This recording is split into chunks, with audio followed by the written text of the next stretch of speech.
Hello students, आज के इस लेक्चर के अंदर मैं आपको crystal lattice and unit cell के बारे में बतलाने वाला हूं। क्रिस्टल लैटिस जैसे कि अपन को मालूम है, क्रिस्टल लैटिस जो सॉलिड्स हैं, सॉलिड्स में जो कंस्टिट्यूट पार्टिकल्स हैं, बेसिकली क्रिस्टलाइन लैटिस, क्रिस्टलाइन जो सॉलिड है उसमें जो कॉन्स्टिट्यूट पार्टिकल्स में हमारे मॉलिक्यूल्स हो सकते हैं, हमारे नॉन मेटल्स हो सकते हैं, मेटल हो सकते हैं, एटम्स हो सकते हैं, जिनसे वो बन के मिलकर बनता है ना, जिनसे वो कंसिस्ट होता है, वो हम लोग उसको क्या बोलेंगे, कॉन्स्टिट्यूएंट पार्टिकल्स। तो वो कॉन्स्टिट्यूएंट पार्टिकल्स क्या करते हैं, एक रेगुलर मैनर के अंदर 3D स्पेस के अंदर अरेंज होते हैं। तो वो जो 3D स्पेस में जो आपका अरेंजमेंट होता है, उनका जो रेगुलर अरेंजमेंट होता है, स्पेसिफिक जो अरेंजमेंट होता है, हम लोग उसको क्या बोलते हैं, क्रिस्टल लैटिस। वो क्रिस्टल लैटिस जैसे फॉर एग्जांपल मैं इसको डायग्राम के थ्रू आपको बतलाऊं, तो डायग्राम के थ्रू मैं इसको कैसे बनाऊंगा, डायग्राम के थ्रू मैं इसको इस तरह से बनाऊंगा। ये मेरा एक क्रिस्टल लैटिस है, ये क्रिस्टल लैटिस है, ये लीजिए सर, इस तरह से हम लोग इसको बनाते हैं। आप मेरे साथ साथ इसको ड्रॉ करते जाइएगा, कहीं दिक्कत नहीं आएगी। अब जो लाइंस जो आप बनाते हो ना, वो लाइंस पैरेलल लाइंस बनानी है हमें, ये आपको एक अच्छी तरह से ध्यान रखना है। अब जो कट लगाऊंगा मैं, वो भी पैरेलल्स होंगे, इस तरह से मैं पैरेलल कट लगा दिए। अब मैं इनको आपस में कनेक्ट करूंगा, ज्वाइन करूंगा। ये लीजिए सर, यहां ये ज्वाइन कर लिया। अब क्या होगा बच्चों, ये जो इसका मिडिल पॉइंट है, इस मिडिल पॉइंट को इस मिडिल पॉइंट के साथ में ज्वाइन कर रहा हूं। और बीच में ध्यान रखना, बीच में गलत कट मत लगाना। यहां जो ये दो पैरेलल लाइंस हैं, ये इस तरह से यहां पर हो गए। अब इनमें कॉन्स्टिट्यूट पार्टिकल्स को मैं सर्कल्स के थ्रू आपको मैं डिनोट कर रहा हूं।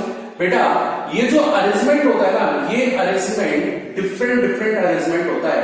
मैं आपको बाद में बताऊंगा कि जो 14 टाइप्स के हमारे लैटिस हैं, जिनको आप ब्रेवियस लैटिस बोलते हो, उन ब्रेवियस लैटिस में कॉन्स्टिट्यूट पार्टिकल्स का ये जो अरेंजमेंट होगा, ये अरेंजमेंट डिफरेंट होगा। जैसे मैंने यहां पर एक अरेंजमेंट किया, ये इस तरह से अरेंजमेंट किया। बेटो यहां जो कॉन्स्टिट्यूट पार्टिकल्स है ना, इन कॉन्स्टिट्यूट पार्टिकल्स को हम क्या बोलते हैं, इन कॉन्स्टिट्यूट पार्टिकल्स को हम बोलते हैं लैटिस पॉइंट। ये होगा लैटिस पॉइंट। आप इसको ये भी बोल सकते हो कि ये क्या है, लैटिस साइट। ये हमारा लैटिस साइट। ये कॉन्स्टिट्यूएंट पार्टिकल्स होते हैं, इनको हम लोग लैटिस साइट या लैटिस पॉइंट हम लोग बोलते हैं। और ये जो आप देख रहे हो, ये अगर आप लैटिस पॉइंट लैटिस साइट जो है, जो कि क्या है, ये कॉन्स्टिट्यूएंट्स जो है पार्टिकल्स हैं, ये कॉन्स्टिट्यूएंट पार्टिकल्स जो होते हैं, इनको ये डिनोट करते हैं। अगर मैं इनको स्ट्रेट लाइन के थ्रू अगर मैं इसको ज्वाइन करता हूं, तो एक जो होल ज्योमेट्री जो बनेगी ना, वो होल ज्योमेट्री को अपन क्या बोलते हैं, लैटिस स्ट्रक्चर। ये लैटिस स्ट्रक्चर हो गया। बेटा लैटिस स्ट्रक्चर ह्यूज स्ट्रक्चर होती है, इनकी जो ज्योमेट्री होती है, इस ज्योमेट्री को अगर अपन को समझना है, अंडरस्टूड करना है, या फिर इनमें जो कॉन्स्टिट्यूएंट पार्टिकल्स हैं, उनके अरेंजमेंट को अगर आपको समझना है, तो मेरे भाई इसके लिए हम लोग इजीली हम लोग नहीं समझ सकते। तो हम लोग क्या करते हैं कि ये जो लैटिस स्ट्रक्चर है, इसके स्मॉलेस्ट पार्ट को हम लोग लेके चलते हैं, एक स्मॉलेस्ट पार्ट या स्मॉलेस्ट जो है पोर्शन को हम लोग लेके चलते हैं। तो यूनिट सेल का जो स्मॉलेस्ट पोर्शन होगा ना, उस स्मॉलेस्ट पोर्शन को हम लोग क्या, मतलब लैटिस के जो स्मॉलेस्ट पोर्शन जो होगा, उसको हम लोग क्या बोलते हैं, यूनिट सेल। वो उसको हम यूनिट सेल बोलते हैं। अगर आप डेफिनेशन लिखना चाहते हैं तो मैं आपको डेफिनेशन लिखवा देता हूं, आप नोट कर लीजिए, मैं बोल रहा हूं इस बात को। देखिए पहले मैं आपको क्रिस्टल लैटिस की डेफिनेशन बोल देता हूं, आप लोग तुरंत इसको जल्दी से नोट कर लीजिए। वो ये है, a regular three dimension arrangement of points in space is called lattice structure. वो लैटिस स्ट्रक्चर हो गई। और इसमें जो यूनिट सेल होगी, यूनिट सेल की डेफिनेशन क्या हो जाएगी कि unit cell is the smallest portion of a crystalline lattice which when repeated in definite direction जब मैं इसको रिपीट करूंगा, generates the entire lattice which is called unit cell। जैसे इस डायग्राम के अंदर यूनिट सेल कैसे बनाऊंगा, मैं इसको क्या करता हूं कि ये जो स्मॉलेस्ट पोर्शन है, अगर आपको ये दिखाई दे रहा है, विजिबल हो रहा है, तो ये 8 स्मॉलेस्ट पोर्शंस हैं। और ये जो 8 स्मॉलेस्ट पोर्शन है बच्चों, अगर मैं इसको डिफरेंट कलर के पेन से अंडरलाइन करके मैं आपको एक बताता हूं। जैसे फॉर एग्जांपल ये देख लीजिए, मैं ये बना, देख सकते हो मैं इसको अंडरलाइन करके ये बना रहा हूं। ये देखिए डिफरेंट पेन से मैंने इसको अंडरलाइन कर दिया, ये डिफरेंट पेन से मैंने इसको अंडरलाइन किया, ये देख सकते हो। ये जो पार्ट है बेटा, ये जो स्मॉलेस्ट पार्ट है, स्मॉलेस्ट पार्ट ऑफ लैटिस, इसको आप क्या बोलते हो? इसी को आप बोलते हो यूनिट सेल। ये है हमारी यूनिट सेल। तो ये रिपीटेटिव स्मॉलेस्ट पोर्शन होता है, ये यूनिट सेल है बच्चों। इसी यूनिट सेल की वजह से कोई भी लैटिस जो होता है वो लैटिस डिफरेंट होता है। और तो मैंने पहले भी रिपीट किया था, फिर रिपीट कर रहा हूं, इस unit cell different unit cell जो होती है उनकी वजह से जो लैटिस स्ट्रक्चर बनेगी वो लैटिस स्ट्रक्चर टोटल बनती है 14। ठीक है। अब ये जो यूनिट सेल है बेटा, ये यूनिट सेल या ये जो लैटिस जो है, जिनको हम प्रवेश लैटिस बोल रहे हैं, ये एक दूसरे से डिफरेंट कैसे होते हैं? ये एक दूसरे से डिफरेंट होते हैं इनके लैटिस पैरामीटर के थ्रू। अब आप कहेंगे सर लैटिस पैरामीटर क्या होते हैं? बच्चों लैटिस पैरामीटर जो है, there are two types of lattice parameters. First is axial distances and second is axial angles. ठीक है। तो मैं क्या बोल रहा हूं, वापस रिपीट कर देता हूं। पहला तो क्या है सर? पहला तो है एक्सियल डिस्टेंसेस, एक्सियल डिस्टेंसेस जिसको अपन रिप्रेजेंट करते हैं स्मॉल a b c। मैं इसको रिप्रेजेंट करता हूं a b c से। ठीक है। और एक हमारे पास होगा, दूसरा जो होगा वो होगा सर एक्सियल आपके एंगल्स, एक्सियल एंगल्स। इसको हम रिप्रेजेंट करते हैं अल्फा बीटा गामा से। तो ये जो 6 है ना बच्चों, इन 6 को बोलते हैं हम लोग यूनिट सेल पैरामीटर्स। ये यूनिट सेल पैरामीटर्स है। अगर मैं इस यूनिट सेल पैरामीटर्स को अगर आपको रिप्रेजेंट करूं एक यूनिट सेल के अंदर, तो उसको हम लोग कैसे करते हैं? अगेन मैं एक डायग्राम बनाता हूं, मैं एक सेपरेट यूनिट सेल बना लेता हूं। लीजिए सर, मैंने एक सेपरेट यूनिट सेल बना ली। ये मैंने एक सेपरेट यूनिट सेल आपके लिए मैंने बना ली, ये सेपरेट यूनिट सेल मैंने बना ली। ठीक है। अब मैं इनको एक्सेस के थ्रू इनको मैं इसका रिप्रेजेंटेशन कर देता हूं। बच्चों मान लीजिए ये एक्स एक्सिस है और ये है मेरा वाई एक्सिस और ये हो गया मेरा जेड एक्सिस। अब देखिए जरूरी नहीं है बच्चों कि मैं इसको एक्स एक्सिस बोलूं, ये एक्स एक्सिस हो सकता है, ये वाई एक्सिस हो सकता है, ये जेड एक्सिस हो सकता है। अरे ये एक्स एक्सिस होता है, ये जेड एक्सिस हो सकता है, ये वाई एक्सिस हो सकता है। परपेंडिकुलर होते हैं यारो, किसी को भी किसी से रिप्रेजेंट कर दो। बट जो पैरामीटर्स हैं, जो आपके एक्सियल जो डिस्टेंसेस हैं, जो पैरामीटर्स हैं, इनको आप अपनी मर्जी से कैसे भी, ऐसे नहीं कि किसी को भी किसी से रिप्रेजेंट कर दिया। नो, ये फिक्स है। कैसे फिक्स है? जो आपके एक्स एक्सिस पे जो डिस्टेंसेस होती हैं टू कॉर्नर्स के बीच की, या टू एडजेसेंट जो आपके कॉन्स्टिट्यूट पार्टिकल्स हैं, इनके बीच की जो डिस्टेंसेस को अपन लोग किससे रिप्रेजेंट करेंगे? उसको अपन रिप्रेजेंट करेंगे स्मॉल a से। ठीक है। इसको हम लोग किससे रिप्रेजेंट कर रहे हैं बच्चों?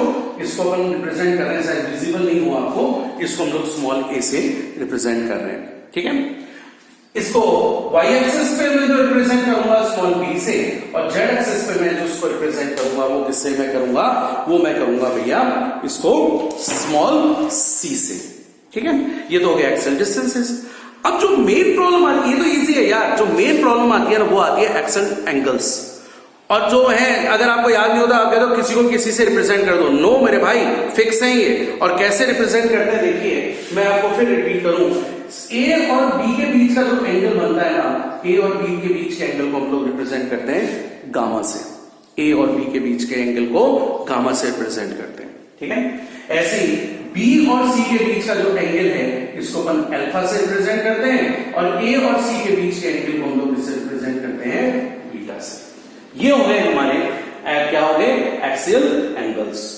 अब आप कहेंगे सर इसको याद कैसे करें? तो मैं आपको एक शॉर्ट ट्रिक्स देता हूं। इस शॉर्ट ट्रिक्स को हम लोग, मैं इसको बोलता हूं MORG। ठीक है। और इस MORG स्मॉल ट्रिक्स में आपको मैं कैसे लर्न करता हूं भैया? सपोज करो कि ये जो है 3 कपल्स हैं, A B C, ये 3 कपल्स हैं, और ये अपनी मिसेज के साथ गोवा घूमने गए। ये इसकी मिसेज अल्फा है, इसकी बीटा है, इसकी गामा है। ये इसकी क्या है सर? मिसेज। ए की अल्फा, बी की बीटा, सी की गामा। अब देख बढ़िया, ये तो ह्यूमन नेचर है, इसमें किसी का कंट्रोल नहीं है। इस ह्यूमन नेचर में आप क्या देखेंगे कि जब ए और बी पास पास खड़े हुए हैं तो इनका जो एंगल बनेगा ना सर, इसका एंगल कहां बनेगा? गामा की तरफ, यानी ए और बी का एंगल कहां है? गामा। सिमिलरली यारो ऐसे ही अगर बी और सी क्लोज है, अगर बी और सी क्लोज खड़े हुए ना तो इनका एंगल कहां जाएगा? इनका एंगल जाएगा अल्फा की तरफ। अब तो आप समझ गए होंगे यार, अगर ए और सी है तो ए और सी का एंगल कहां जाएगा? बोलो, आप ही बताओ जरा, कहां जाएगा भैया? बीटा भी तो जाएगा ना, तो ए और सी का एंगल क्या हो गया? बीटा। तो काय को रटने की बात है, आप ऐसे समझो, ठीक है। तो ये हमारे क्या हो गए? ये हमारे हो गए एक्सियल एंगल्स, ठीक है। उम्मीद है ये आपके समझ में आया होगा यार, कोई टेंशन नहीं होगी इस बात के लिए, ठीक है। अब आप क्या कीजिए, इसको तुरंत आप इसको नोट कीजिए या फिर इसका स्क्रीनशॉट ले लो, ठीक है, और उसके बाद फिर मैं नेक्स्ट आपको समझाता हूं, ठीक है। स्क्रीनशॉट ले लीजिए। अब सुनिए, हमारे जो यूनिट सेल्स हैं, उन यूनिट सेल्स को हम लोग ब्रॉडली 2 पोर्शन में डिवाइड करते हैं। ब्रॉडली 2 पोर्शन में हम लोग उसको डिवाइड करते हैं। एक जो हमारी यूनिट सेल होती है और एक यूनिट सेल को तो हम बोलते हैं सिंपल यूनिट सेल। बच्चों, इस सिंपल यूनिट सेल को हम लोग प्रिमिटिव यूनिट सेल भी बोलते हैं और या बेसिक यूनिट सेल भी हम लोग इसको बोल देते हैं। प्रिमिटिव बोल सकते हो, बेसिक यूनिट सेल बोल सकते हो इसको, ठीक है। दूसरी जो होगी, दूसरी यूनिट सेल होगी सेंटर्ड यूनिट सेल। दूसरी है सेंटर्ड यूनिट सेल। बच्चों, जो प्रिमिटिव यूनिट सेल है, जो बेसिक यूनिट सेल है, जो मैं बाद में भी आपको इसके डायग्राम बना के बता दूंगा, इसमें आप यूं समझ लो कि इनमें जो कॉन्स्टिट्यूएंट पार्टिकल्स होते हैं वो ओनली कॉर्नर्स पे होते हैं। सिंपल, नाम सिंपल है तो कॉर्नर्स पे होंगे, ठीक है। जैसे फॉर एग्जांपल अगर क्यूब है तो क्यूब के टोटल कितने कॉर्नर्स होते हैं? 8, तो 8 पे होंगे। हेक्सागोनल है तो उसके कितने कॉर्नर्स होते हैं? बोलो, बताओ आप कितने होते हैं? हेक्सागोनल के 12 जो कॉर्नर्स होते हैं बेटा, तो 12 कॉर्नर्स पे वो पार्टिकल्स अरेंज होंगे। तो ये सिंपल है। और अगर कॉर्नर्स पे होने के साथ साथ, कॉर्नर्स पे तो होने ही है, कॉर्नर्स पे होंगे ही, कॉर्नर्स पे होने के साथ साथ अगर अदर प्लेसेस पे कोई कॉन्स्टिट्यूएंट पार्टिकल्स होते हैं तो उनको बोलते हैं centred unit cell. First primitive, simple, basic and second centred. अब सेंटर्ड को भी फिर अपन ने फर्दर 3 पोर्शन में डिवाइड कर रखा है। अब नोट करते जाओ मेरे भाई, मैं बोल रहा हूं ना, सेंटर्ड को 3 पोर्शन में हमने कैसे डिवाइड कर रखा है। फर्स्ट को हम बोलते हैं फर्स्ट को हम बोलते हैं बेस सेंटर्ड, या हम लोग एंड सेंटर्ड यूनिट सेल बोलते हैं। एंड सेंटर या बेस सेंटर्ड। बेटा, एंड सेंटर, बेस सेंटर में क्या होगा कि कॉन्स्टिट्यूएंट पार्टिकल कॉर्नर्स पे तो होंगे ही, इसके साथ साथ 2 पैरेलल फेसेस पे भी होंगे। 2 पैरेलल फेसेस बोल दूं, अपोजिट फेसेस पे बोल दूं, इस पर अगर है तो उसको अपन बोलते हैं एंड सेंटर्ड यूनिट सेल। फिर एक है body centred unit cell. Body centred unit cell का मतलब क्या होता है मेरे बेटा? कॉर्नर्स पे कॉन्स्टिट्यूएंट पार्टिकल्स होगा ही होगा, कॉर्नर्स पे होने के साथ साथ जो पार्टिकल्स होगा वो बॉडी के सेंटर पे भी होगा। आपको गुरुदेव बॉडी का मतलब क्या होता है सर? बॉडी का मतलब ये कि मेरा जो ये होल रूम है या आप जिस रूम में बैठे हैं, ये हमारा अगर मान लो यूनिट सेल है तो इसका अंदर वाला जो पोर्शन है ना, इनर जो पार्ट है ना, इसका इनर जो पोर्शन है ना, इसको अपन बोलते हैं बॉडी सेंटर्ड। ये बॉडी सेंटर्ड है, ठीक है। इसके अंदर यूनिट सेल अगर कोई कंस्टिट्यूएंट पार्टिकल्स होगा तो उसको बॉडी सेंटर्ड यूनिट सेल बोलेंगे, ठीक है। एक होता है बेटा face centred unit cell. Face centred unit cell में क्या होगा? कॉन्स्टिट्यूएंट पार्टिकल्स है, कॉन्स्टिट्यूएंट पार्टिकल्स मेरे भाइयों कहां? कॉर्नर्स पे तो होंगे ही होंगे, कॉर्नर्स पे तो होने ही होने, बट एवरी ईच फेसेस पे भी कॉन्स्टिट्यूएंट पार्टिकल्स अगर हैं तो हम लोग उसको बोलते हैं face centred unit cell. Easy है ना यार, वर्ड बोल रहा है फेस सेंटर्ड यूनिट सेल, ठीक है। इस तरह से इसको टोटल 4 टाइप्स में हम लोग डिवाइड करते हैं। Primitive, body centred, face centred, and centred, okay. और ये जो 4 टाइप्स के हमारे यूनिट सेल हैं, इसके बेसिस पे हम लोग जो हमारे क्रिस्टल लैटिस, ब्रेवेज लैटिस, 14 ब्रेवेज लैटिस हैं, जिनको मेनली हम 7 पार्ट्स में डिवाइड कर देंगे, इनको हम लोग कैसे देखेंगे? इनके लिए टेबल है। टेबल आपके लिए बहुत इंपॉर्टेंट है। ज्यादातर जो कोई भी एग्जाम्स होते हैं, कंपटीशन एग्जाम्स हो या जो भी बोर्ड के एग्जाम्स हैं, उनमें बेटा टेबल से रिलेटेड क्वेश्चंस आते हैं। जैसे कोई पूछ लेगा कि क्यूबिक के लिए एक्सेल डिस्टेंसेस बताइए, आपसे बोलेगा कि write the axial angles for orthorhombic crystal lattice. तो ये सारी चीजें आप लोगों को पूछ सकते हैं। तो इस टेबल को कैसे याद करेंगे? अरे भाई MORG है ना, टेंशन क्यों लेते हो, MORG से समझेंगे। अब बेटा मैं एक बात हमेशा कहता हूं कि कोई भी चीज अगर आपको लर्न करनी है, अगर आपको याद रखनी है ना, तो उसको एक सीक्वेंस से लर्न करो। और मैंने यहां पे एक एमआरजी में सीक्वेंस बनाई है कि CTO गए मोनो ट्राई क्लिनिक। नोट कर लीजिए, CTO गए मोनो ट्राई क्लिनिक। इसके बेसिस पे अब मैं आपको समझाऊं कि वो हमारे जो 7 लैटिस जो है वो हम लोग कैसे बनाएंगे। देखो बच्चों, पहला है क्यूबिक, फर्स्ट क्यूबिक, ओके। यहां से C आ गया ना, CTO, तो यहां से क्या आ गया C। सेकंड बेटा सेकंड है टेट्रागोनल, यहां से क्या आया T, CT। और थर्ड आ गया सर ऑर्थोरोम्बिक, ठीक है, ऑर्थोरोम्बिक। विजिबल हो रहा होगा ये, है ना, ऑर्थोरोम्बिक। यहां से आया O। कहां गए सर? ये गए मोनो क्लिनिक, ये मोनो क्लिनिक पे गए। फिर कहां गए? ये गए ट्राई क्लिनिक, ये फिर गए ट्राई क्लिनिक। तो टोटल कितने लर्न हो गए हमारे को? 5 टाइप्स के लर्न हो गए। अब रिमेनिंग 2 और बचे। तो बेटा बहुत इजी है, 6 नंबर पे क्या आएगा? हेक्सागोनल। तो हमारा 6 नंबर पे आ रहा है मेरे बच्चों, ये आ गया हेक्सागोनल। फिर देख बेटा मैंने कैसे लर्न कर रखा है, 6 का हाफ क्या होता है? 6 का हाफ 3 होता है। तो यहां से आएगा ट्राइगोनल। बच्चों इस ट्राइगोनल को एक और वर्ड हम लोग बोलते हैं, और इस ट्राइगोनल को हम बोलते हैं रोम्बोहेड्रल। रोम्बोहेड्रल भी हम लोग इसको बोलते हैं, रोम्बोहेड्रल, ओके। अब मेरे बच्चों ये तो तुम्हारे को सीक्वेंस तो लर्न हो गई।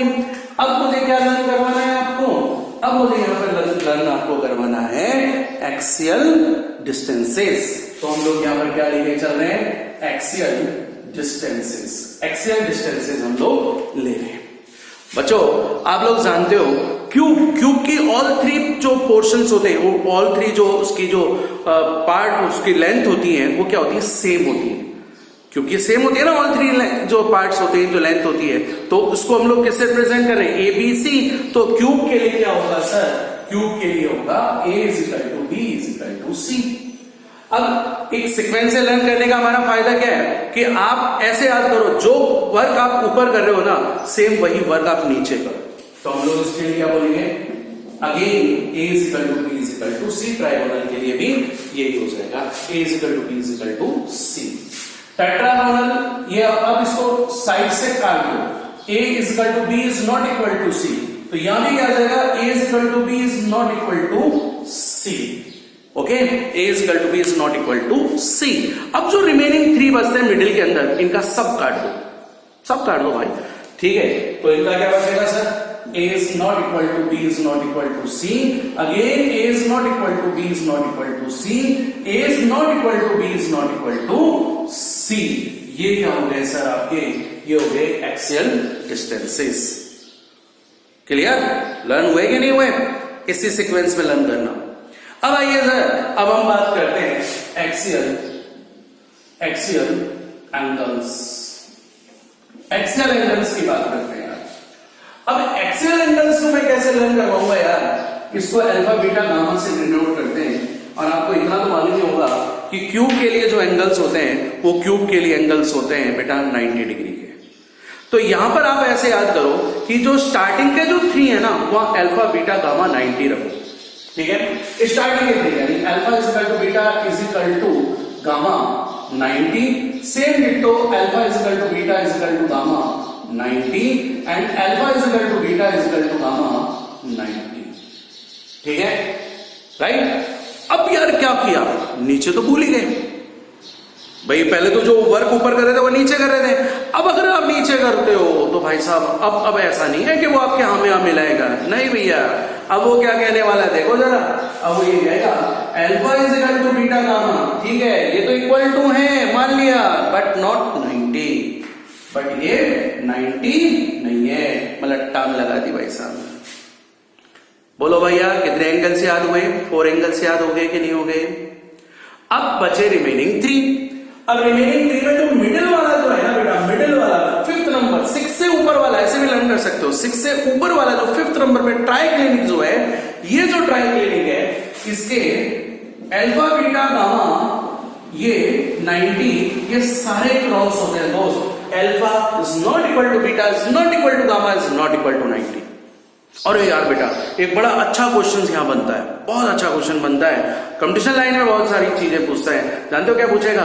क्या बताइए कि write the most unsymmetric lattice, right the name of most unsymmetric lattice. तो मेरे बेटा मोस्ट अनसिमेट्रिक लैटिस आपके लिए कौन हुआ? ट्राइक्लिनिक। मोस्ट अनसिमेट्रिक लैटिस कौन हुआ बेटा? ट्राइक्लिनिक। ठीक है, ये हो गया आपके लिए most unsymmetric lattice.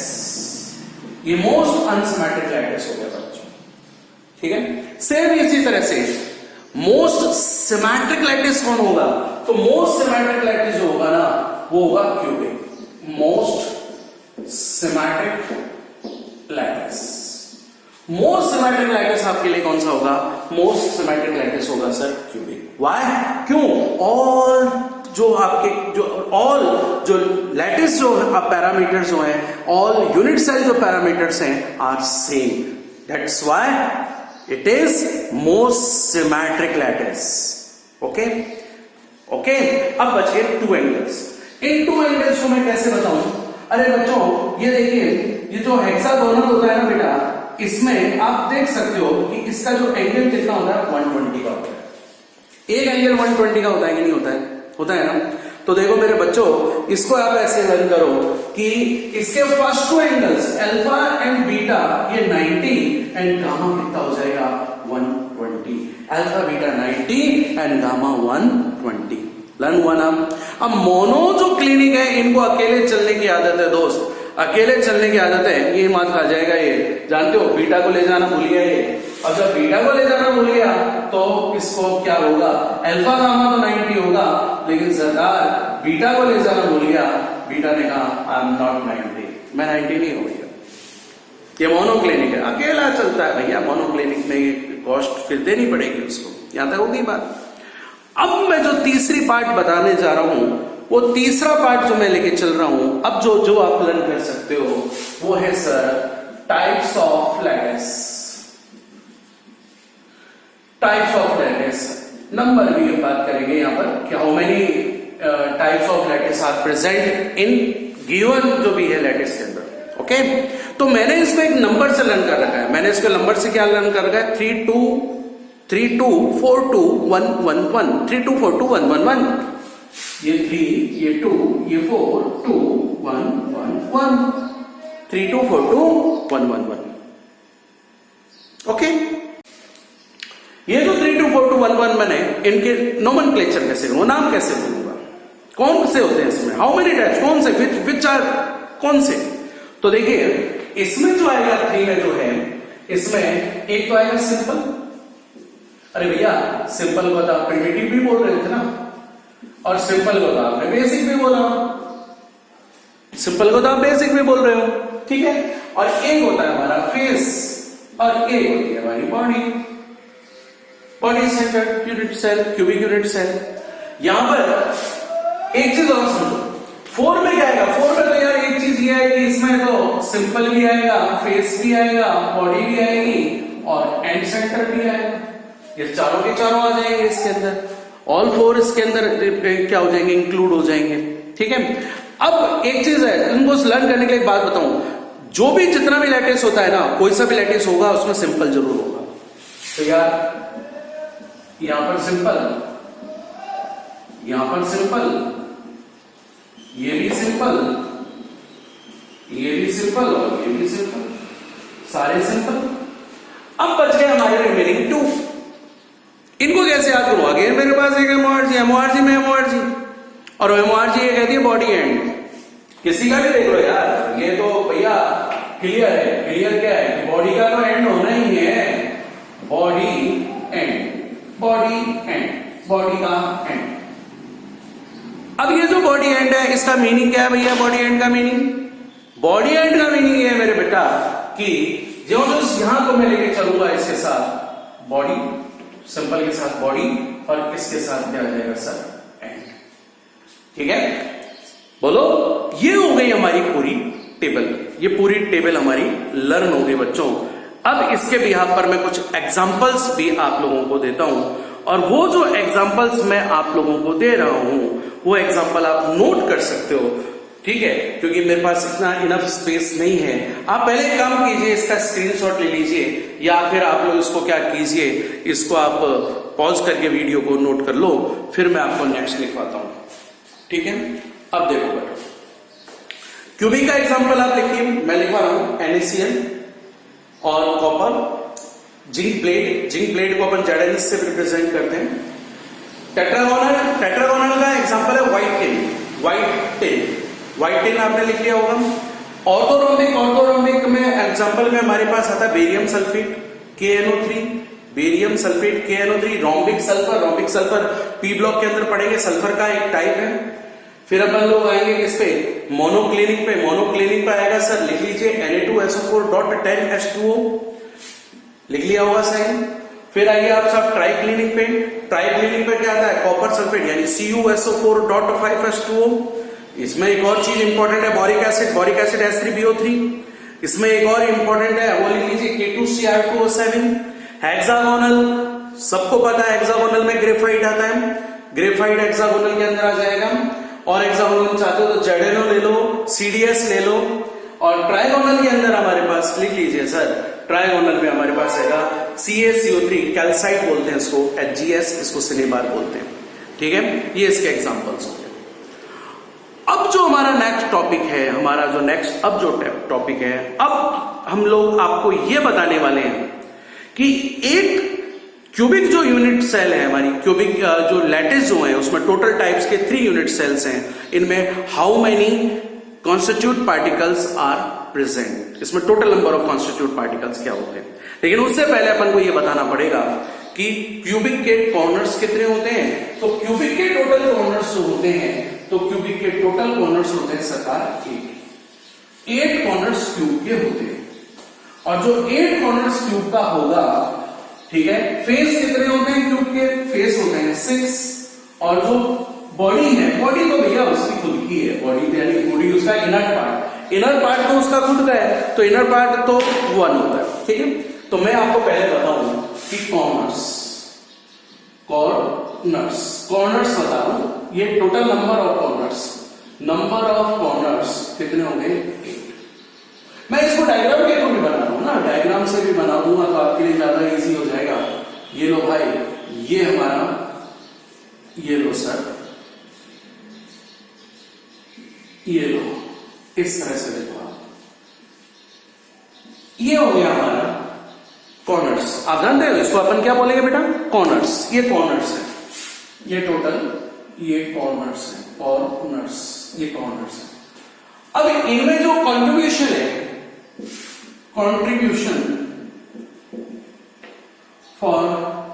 Contribution of element या वन स्फीयर बोल सकता हूं इन एक यूनिट सेल के लिए, इन एन यूनिट सेल के लिए जो कंट्रीब्यूशन जो है, वो कंट्रीब्यूशन कितना होगा, ये होगा 1/8। ये लर्न करने वाली बातें हैं, 8 और वो 1/8। अब आप कहेंगे सर 8 कैसे, 1/8 कैसे, तो देखो अगेन मैं ना इसके लिए आपको फिर वही लेके चलता हूं। देखिए ये मेरा एक स्ट्रक्चर बन रहा है जो मैंने अभी स्टार्टिंग में मैंने बनाया था। पैरेलल लाइंस ड्रॉ कीजिए, इसको यहां से आप कनेक्ट कीजिए, ये पैरेलल लाइंस यहां आएंगी, ये पैरेलल लाइंस ये आ रही हैं, आपने इसको कनेक्ट किया, ठीक है, इस तरह से आपने इसको कनेक्ट किया बच्चों, राइट। अब ध्यान से समझना मेरे बच्चों, ये देखिए मैं एक पार्टिकल यहां बनाता हूं, ये पार्टिकल, ये एक यूनिट सेल है, आपको तो मालूम है कि ये मेरी एक यूनिट सेल है, ये एक मेरी यूनिट सेल मैंने आपको पहले भी बताई थी, ये मेरी एक यूनिट सेल है। ये लीजिए सर, मैंने इसको इस तरह से कर दिया, ये मेरी एक यूनिट सेल है, ठीक है, इजीली विजिबल हो रहा होगा आपको। अब ये जो कॉर्नर्स पे हैं, ये जो हमारे कॉर्नर्स पे जो पार्टिकल्स हैं, टोटल जो मतलब कॉन्स्टिट्यूट पार्टिकल जो है, अब इसका कंट्रीब्यूशन कितने यूनिट सेल्स के लिए है, 8। ये 1, ये 2, ये 3, ये 4, मैं नंबर डाल देता हूं। 1 तो आपको विजिबल हो ही नहीं है, उसके साथ में 2 एंड देन 3 एंड 4, फिर आपके आएंगे 5, 6, फिर 7 एंड 8। तो टोटल नंबर ऑफ कितनी यूनिट सेल्स को कंट्रीब्यूट कर रहा है एक पार्टिकल? 8 को। तो एक यूनिट सेल के लिए उसका कंट्रीब्यूशन कितना हो जाएगा? 1/8। इसका 1/8 हो जाएगा। चलिए, तो ये तो बात समझ में आ गई। अब मैं आपको एक बात बताऊं इसके लिए कि जो नेक्स्ट जो मैं बात करूंगा कि नंबर ऑफ एसेस। बेटा नंबर ऑफ एसेस कितने होते हैं? नंबर ऑफ एसेस होते हैं 12 नंबर ऑफ एसेस। आपके साथ 12 नंबर ऑफ एसेस कैसे? मेरे बेटा ऐसे समझ लेना, देख एक तो ये रही, सेकेंड ये रही, थर्ड एंड फोर्थ एज तो ये रही, सुई बॉटम में आ गई, 5th 6 7 एंड 8 विजिबल। देन ये 9, ये आ गया 10, ये आपका आ गया 11 और ये कितना आ गया सर आपके लिए 12। तो टोटल एजेस कितनी हो गई? कितनी हो गई बच्चों? 12। ओके, 4 अपर साइड, 4 नीचे और 4 साइड में। अब एक कॉन्स्टिट्यूट पार्टिकल जो एक एज पर है, मैं देखो यहां बना रहा हूं, ये कॉन्स्टिट्यूट पार्टिकल्स है। अगर आपको इजीली विजिबल हो रहा है तो आप देखिए ये कॉन्स्टिट्यूट पार्टिकल्स इस ब्लू यूनिट सेल का तो है ही है, ठीक है ना। सेकंड नंबर वाले का भी है, थर्ड नंबर वाले का भी होगा एंड फोर्थ नंबर वाले का भी होगा। ऊपर वालों से कोई मतलब नहीं है, नीचे वालों से होगा। तो टोटल कितने से? 4 से। तो फिर contribution of a unisphere for in each unit cell कितना हो जाएगा? 1/4। ये आपको लर्न करने वाली बात है। आगे जल्दी से इसका स्क्रीनशॉट लीजिए, फिर मैं आपको आगे और बताता हूं, ठीक है। अब मैं आपको बताऊं बॉडी तो मैंने बताया एंटायर उसका इनर स्पेस होता है। तो ये जो बॉडी है, एंटायर स्पेस जो होता है, ठीक है, ये तो उसी की होगी। जैसे मैं डायग्राम के थ्रू इस बात को क्लियर करूं, जैसे ये मैंने डायग्राम बनाया, इससे मैं इसको क्लियर कर रहा हूं, देख सकते हो।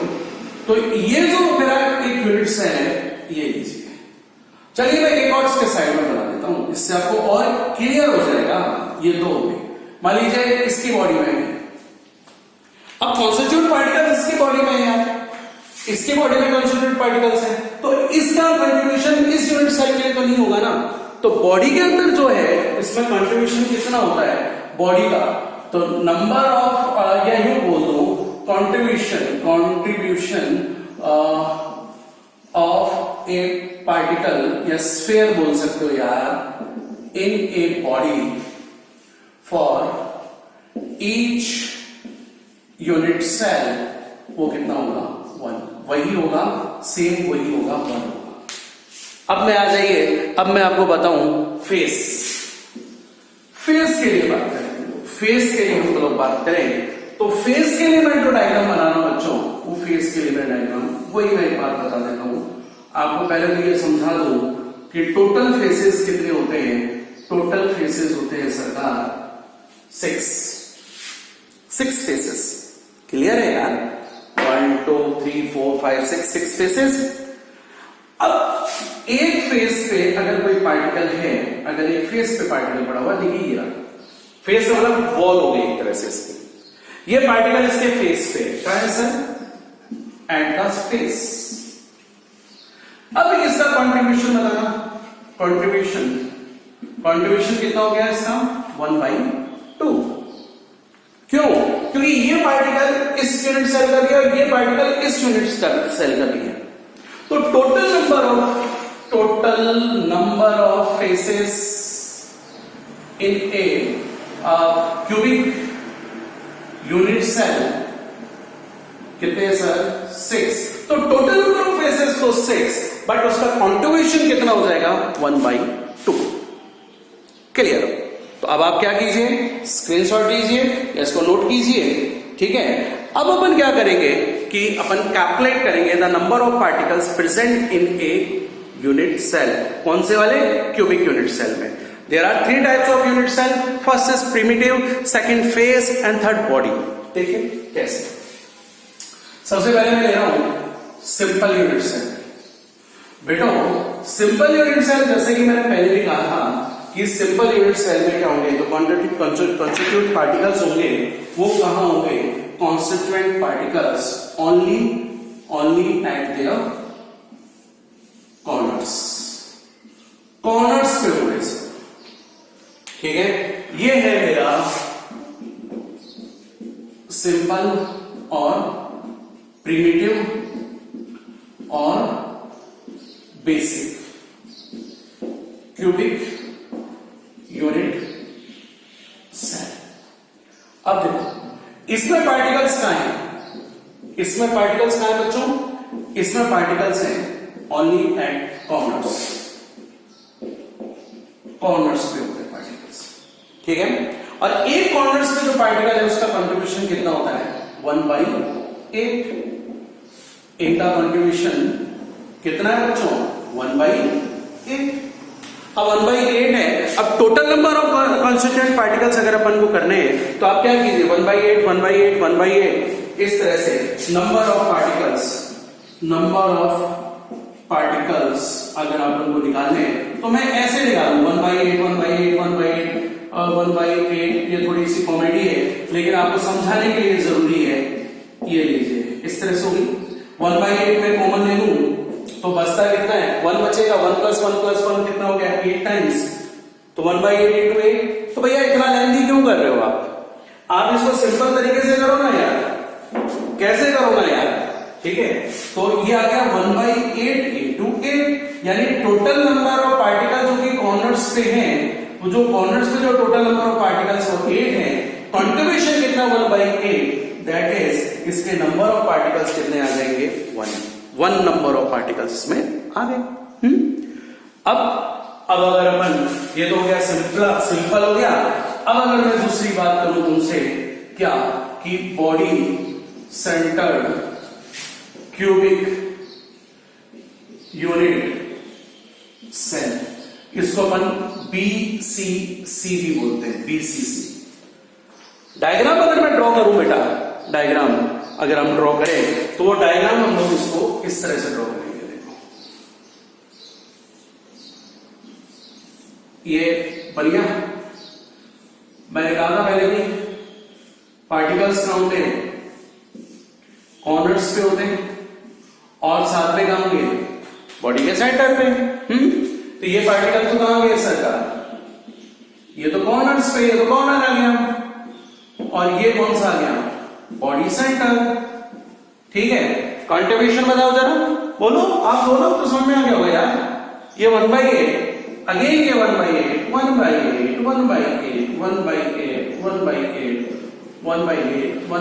और इसका कंट्रीब्यूशन कितना, 1 ही तो है, तो आवाज है यार। फिर क्या करूं, तो भैया number of particles present in a BCC unit cell कैसे, 1/8 × 8। बताओ ये 1/8 × 8 कहां से आया, ये तो हो गया कॉर्नर्स पे, जो कॉर्नर्स पे है उनके लिए भाई 1/8 तो कंट्रीब्यूशन टोटल नंबर ऑफ 8, और फिर उसके साथ साथ जो बॉडी का सेंटर है उसमें 1 कंट्रीब्यूशन भी उसका 1। तो ये क्या हो गया सर, ये बॉडी सेंटर के लिए हो गया। अब टोटल नंबर ऑफ पार्टिकल्स कितने आ गए, टोटल नंबर ऑफ पार्टिकल्स आ गए 2। तो body centre cubic unit cell में टोटल नंबर ऑफ पार्टिकल्स होते हैं 2। स्क्रीनशॉट निकालो फटाफट, फिर देखते हैं।